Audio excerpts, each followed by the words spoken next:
నేను వచ్చేసా.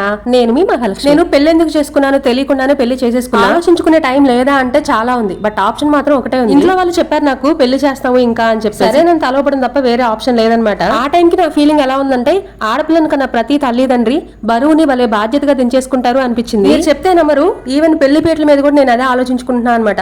నా లైఫ్ లో ఏం నడుస్తుంది, నేను ఏమనుకున్నాను అని ఆలోచించుకుంటానే ఉన్నా. అంతలో పెళ్లి అయిపోయింది. అందుకే నా పెళ్లి ఫోటోల్లో నా ఫేస్ లో కలండదు, చాలా సాడ్ గా ఉంటాయి నా పెళ్లి ఫోటోస్. రిసెప్షన్ టైం కి కొంచెం స్లోగా సెట్ అయ్యాను అనమాట. ఇంకా పెళ్లి అయిపోయింది, ఏమి చేయలేమని. అసలే సాడ్ గా ఉంటే పెళ్లి తర్వాత వచ్చిన చిన్న చిన్న ఫ్యామిలీ ఇష్యూస్ నన్ను ఇంకొంచెం వీక్ చేశాయి. ఇద్దరు పిల్లలు పుట్టేంత వరకు కూడా ఏదో ఒక ఇష్యూ వస్తూనే ఉండేది. మా ఇద్దరికి పర్సనల్ గా అయ్యే గొడవల కంటే థర్డ్ పర్సన్ ఎంటర్ అయినప్పుడు కొంచెం ఎక్కువ గొడవలు అయ్యేవన్నమాట. అవన్నీ దాటేసుకొని వచ్చిన తర్వాత ఇప్పుడు నా వీడియోస్ చూసిన చాలా మంది నా ఫ్రెండ్స్ ఏమంటారు అంటే, ఇన్ని సంవత్సరాలు నీలో అసలు చేంజ్ ఏం లేదు అంటారు. అదే కిడ్డిష్ మెంటాలిటీ, అంతే సరదాగా ఉంటున్నావు ఇంట్లో కూడా, చాలా లక్కీ అని చెప్పేసి అంటూ ఉంటారు. నేను అలా ఉంటున్నాను అంటే ఆ క్రెడిట్ మొత్తం ఆయనకి. ఆయన అర్థం చేసుకున్నారు కాబట్టి ఆ ఫ్రీడమ్ నాకు ఇచ్చారు. ఆయన ఇచ్చిన ఫ్రీడమ్ ని నేనైతే ఎప్పుడు మిస్యూజ్ చేసుకోలేదు, ఇక ముందు చెయ్యను. ఇదంతా ఇప్పుడు ఎందుకు చెప్తున్నాను అంటే, ఈ రోజు మా వెడ్డింగ్ యానివర్సరీ అబ్బా, అందరూ బ్లెస్ చేయండి.